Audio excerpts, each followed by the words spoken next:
You could have a genius-level IQ, sleep for 8 uninterrupted hours tonight, and still wake up completely biologically damaged. Yeah, it's honestly the ultimate betrayal of how we think the human body works. I mean, we treat time in bed like a simple guaranteed transaction. Right, like a vending machine. You put your currency in, 8 hours at a time, you press the button, and you expect the exact product to drop down. Exactly. You expect to wake up completely refreshed and ready to go. But the biology of sleep doesn't actually care how long your eyes are closed, does it? Not at all. I mean, you can be in bed for the full 8 hours, never even wake up in the middle of the night, and still open your eyes feeling like you've been physically hit by a truck. Which is just wild. And look, if you're obsessed with the why behind human success, you are in the right place. Hit subscribe and turn on that bell to join the Insight Lab. We drop deep dives like this every week to help you outsmart the average. Now, let's get into the data. Yeah, let's do it. Because that vending machine we talked about, it took your 8 hours and, well, gave you absolutely nothing in return. Right. And most people think hard work is the answer. Or, just being unconscious longer is the answer. It's not. Today, we're breaking down the 8-hour sleep myth and why your own resting brain might actually be your worst enemy. The stakes here are incredibly high. Hitting the right phase of sleep isn't just a nice-to-have bonus for feeling energetic. It is an absolute, non-negotiable requirement for high performance. So we're looking at some fascinating notes and research on sleep architecture today, specifically focusing on a biological necessity called the deep sleep phase. Right. Because just being unconscious for 8 hours is effectively useless if you don't hit what scientists call stage 3 NREM sleep. Yes, so NREM stands for non-rapid eye movement, and stage 3 is the deepest level of this cycle. In the world of neuroscience, this specific phase is affectionately known as the janitor of the brain. The janitor of the brain, I love that. It's perfect, right? Because it captures the active work being done. When you enter stage 3 NRM, your brain's glymphatic system activates. Okay, let's unpack this. The glymphatic system, that's basically the brain's internal plumbing, right? Exactly. It's a waste management network. And this waste management is critical because of what happens during your waking hours. As your brain works, as your neurons fire all day, they produce metabolic waste products. Like the exhaust fumes of thinking. That's exactly what it is. And one of the primary waste products is a protein called beta amyloid. If that waste just sits there, it physically clogs up the neural pathway. Oh, wow. Yeah, it reduces cognitive speed, it creates massive brain fog, and over the long term, it degrades your neurological health. But during deep sleep, the glymphatic system effectively power washes your neurons. It flushes all of that beta amyloid right out. It does. So to visualize this, imagine your brain is a high-performance vehicle, and going to sleep is like pulling into an automatic car wash. If you just drive into the bay, put the car in park, and sit there in the dark for 8 hours, your car isn't getting clean. No, you're just sitting inside a dark, wet room. You're unconscious in bed, the doors are closed, but no active clearance is happening. Exactly. For the car to actually get clean, the heavy machinery has to turn on. The high-pressure water jets need to blast the grime off the windshield. Right, and that active power washing cycle is stage 3 an hour. Just parking there for 8 hours is the myth we all fall for. You need the janitor to actually pull the lever and start the wash. And the janitor isn't just cleaning up the mess either. Beyond flushing out the beta amyloid, this phase is the specific window when your body releases critical growth hormones. Yes, this is the moment for massive physical repair. If you're an athlete or just someone recovering from a stressful day, this is when muscle tissue is actually rebuilt. Physical repair, but also memory consolidation. All the information you took in during the day is processed and stored right now. The learning is physically wired into your brain during this stage. If you're mastering a new skill, learning a language, solving a complex problem at work, the structural changes happen here. Plus, this phase keeps cortisol levels low. So if you miss out on this, you walk into the next day with elevated stress, compromised memory, and a brain quite literally swimming in metabolic waste. Precisely. So if our brain's janitor is so crucial, what exactly is keeping it from clocking in for its shift when we're technically asleep? If we're lying there unconscious, why isn't the power wash turning on? Because of the habits of modern life, we are creating daily conditions that act as direct saboteurs to the glymphatic system.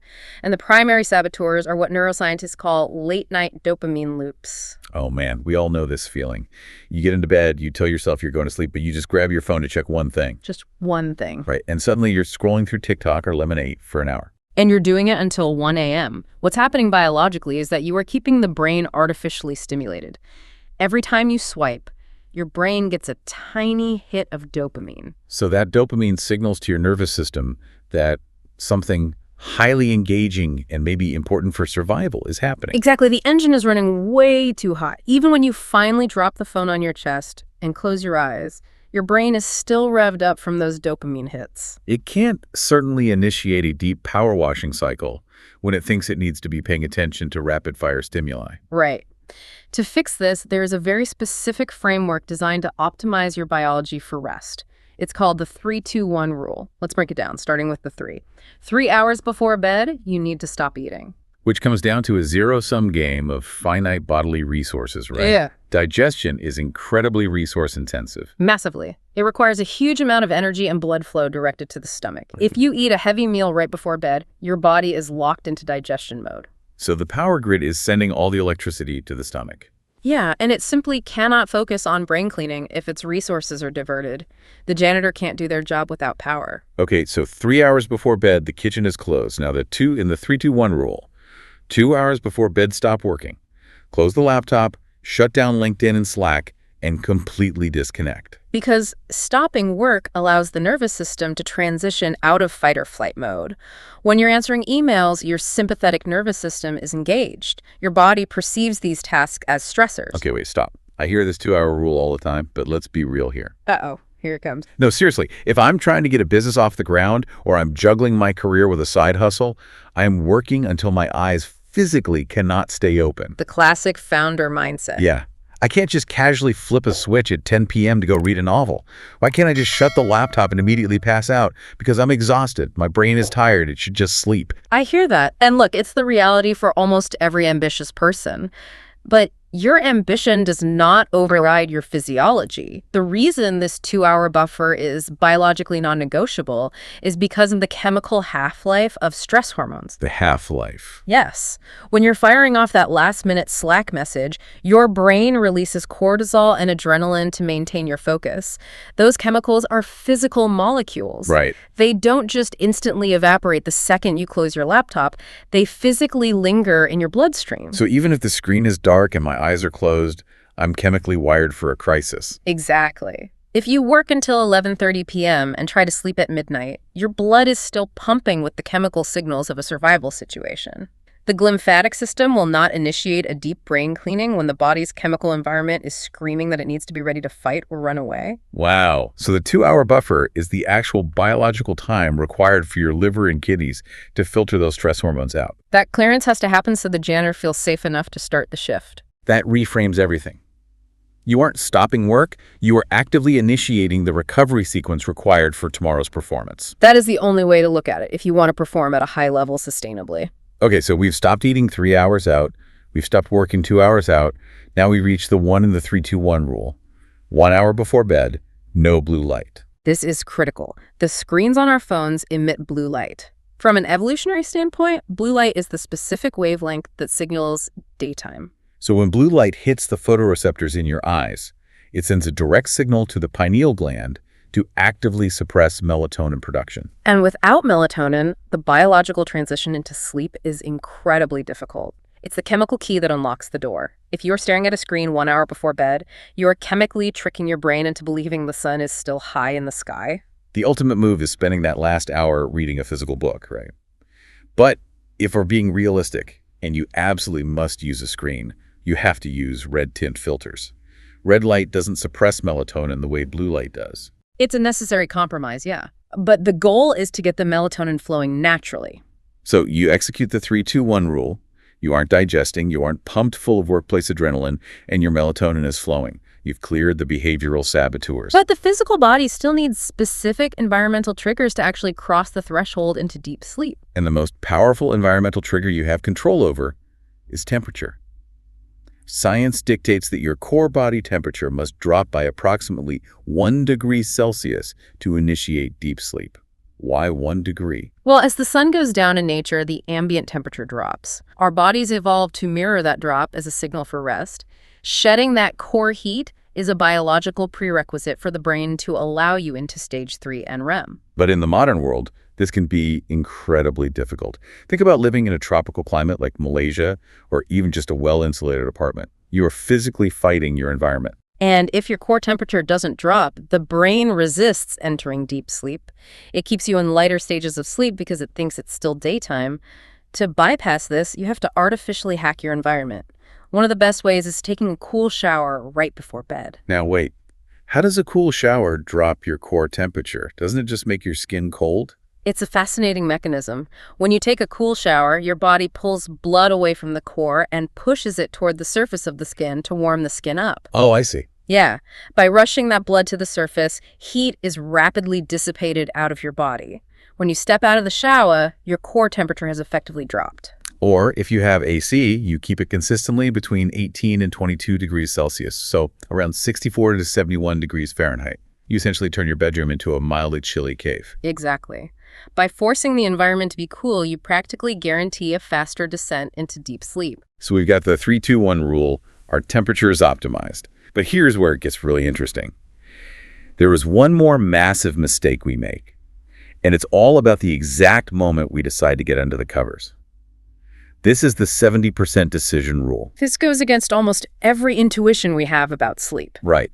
Because the trap we all fall into is waiting until we are 100% exhausted to go to bed. Your eyes are drooping, you're yawning, you can barely keep your head up.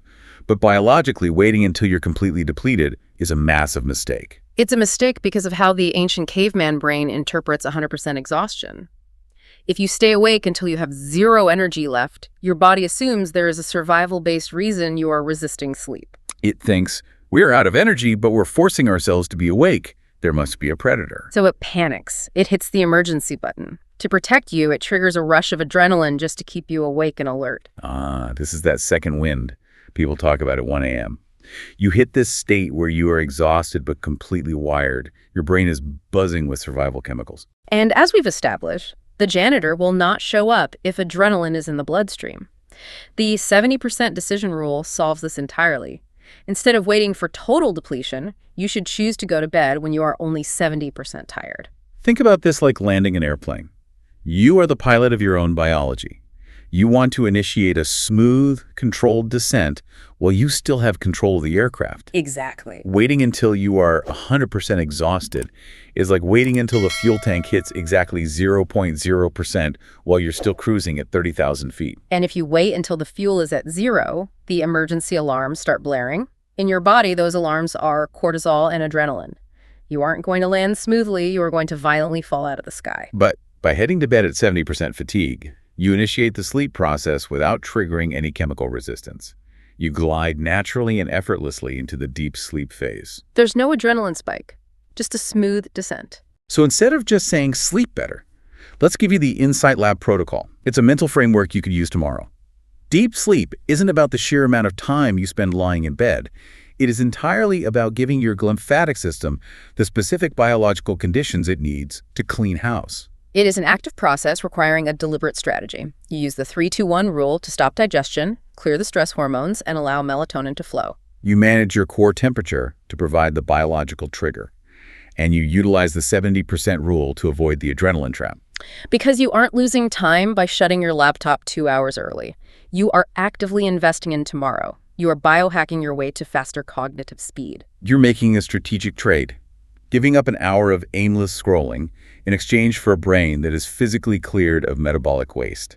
We've seen how modern life is fundamentally at odds with our biological need for deep sleep. It really leaves you with a sobering thought to mull over. If the janitor hasn't been able to properly power wash your neurons for months or, maybe even years, how much of your own potential have you never even met? We might be walking around with just a fraction of our true cognitive capability.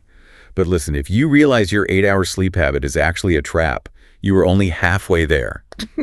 Because the way you wake up actually determines if you can use that cleaned out brain at all. Watch our breakdown on the billionaire sleep myth right here to complete the puzzle.